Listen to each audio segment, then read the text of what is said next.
ہمیں یہ غور کرنا ہے اس موقع پہ کہ ہم جس محبت کا یا جس عشق کا دعویٰ کرتے ہیں، کیا ہمارے پاس اس دعوے کی کوئی دلیل ہے؟ کیا ہمارے پاس اس عشق کے دعوے کا کوئی جواز ہے؟ ہم کسی سے عشق کا دعویٰ کریں اور اس سے محبت کا دعویٰ کریں تو ہمیں محبت کے دعوے کی دلیل چاہیے، اور آقا پاک صلی اللہ علیہ وسلم کی ذات سے ہم نے عشق کیوں کرنا ہے؟ آقا پاک کی ذات سے عشق ہمارے اوپر کس لیے لازم ہے؟ آقا پاک صلی اللہ علیہ وسلم کی ذات گرامی سے محبت ہمارے اوپر کیوں واجب کی گئی ہے؟ اس لیے کہ اگر تمہیں میرے نبی صلی اللہ علیہ وسلم سے محبت ہوگی،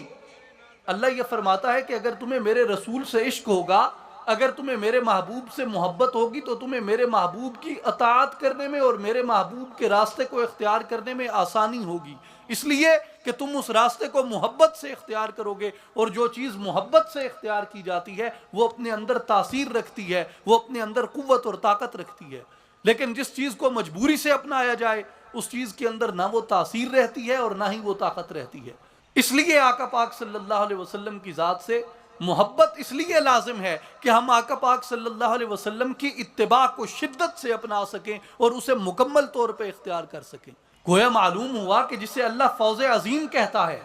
کہ تمہاری ایک بہت بڑی کامیابی ہوگی، وہ تمہاری بہت بڑی کامیابی یہ ہے کہ تم آقا پاک صلی اللہ علیہ وسلم نے اور اللہ تبارک و تعالیٰ نے تمہیں جس چیز کا حکم کیا ہے اس بات کے اوپر عمل پیرا ہو جاؤ، اور جس بات سے تمہیں اللہ نے اور اس کے نبی صلی اللہ علیہ وسلم نے روکا ہے اس بات سے تم رک جاؤ۔